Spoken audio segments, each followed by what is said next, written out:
ওয়াসিন আয়াকে দেশের মাটিতে আশার গড়া পেতেছে। আমরা দুঃখ বিলাসী নই, আমরা সুখের কাঙ্গাল।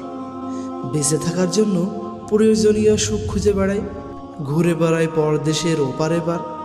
কত কিছুই না করি, সব কিছু তা লিখে বোঝানো সম্ভব নয়। অনুভবে আমাদের কষ্ট বোঝা যাবে।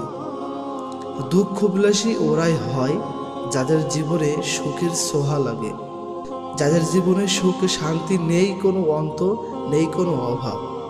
আমি তাদেরকেও নই। আমি এতটুকু সুখ সন্ধানী একজন খেটে খাওয়া মানুষ। আমার জীবনে সুখের ছোঁয়া লাগেনি। প্রবাসী নিঃসঙ্গ জীবনে সুখ আছে বলে আমি বিশ্বাস করি না। সুখ খুঁজতে গিয়ে অবশিষ্ট সুখটুকু আমি হারিয়ে ফেলেছি।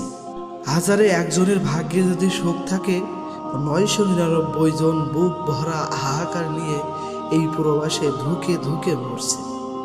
আমি 999 জনের একজন, তাই আমি 999 জনের কথা বলবো।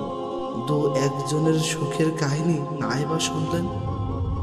আমাদের কথা শুনুন এবং জেনে রাখুন, যারা প্রতিদিন জীবনের সঙ্গে যুদ্ধ করে বেঁচে থাকার লড়াই করে, যারা সুখের তরে সুখ হারায়, ওদের কথা জেনে রাখা খুবই জরুরি। কারণ ওদের ত্যাগ তিতিক্ষার ফসল হলো দেশবাসী আপনজনের মুখে নির্মল হাসি। সত্যি কথা বলতে কি, প্রবাসীর কষ্ট প্রবাসী ছাড়া আর কেউ বোঝে না। অনুমান করে সব কষ্ট বোঝা যায় না। অনুমান করে যদি প্রবাসীর কষ্ট বোঝা যেত, তাহলে এই লেখার প্রয়োজন হতো না। আমি এসব কেন লিখছি? কেন প্রবাসীদের প্রতি আমার এই দুর্বলতা? এই প্রশ্নের উত্তর হলো, আমি তাদের একজন। প্রবাসীরা ভালো থাকুক। প্রবাসীদের পাঠানো রেমিটেন্সে আমাদের অর্থনীতির চাকা বেগবান হোক। সম্মান করা উচিত সব প্রবাসী ভাইদের।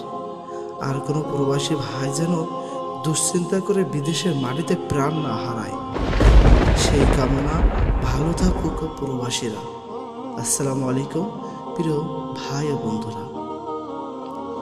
এতক্ষণ আপনাদেরকে পড়ে শোনাচ্ছিলাম একজন প্রবাসীর খোলা চিঠি।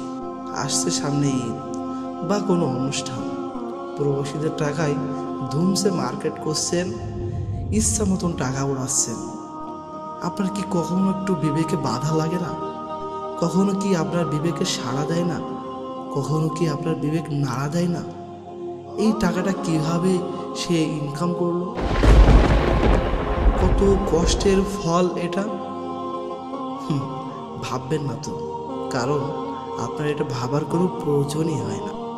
ভালো থাকুক সকল প্রবাসী, ভালো থাকুক রেমিটেন্স যোদ্ধারা, ভালো থাকুক আমার ভাই আমার বাবাজিরা। দেশে ফিরে আসুক সুস্থ সবল দেহ নিয়ে। আর কোনো প্রবাসী যেন দুশ্চিন্তায় প্রাণ না হারায় প্রবাসের বুক। স্যালুট প্রবাসীদের।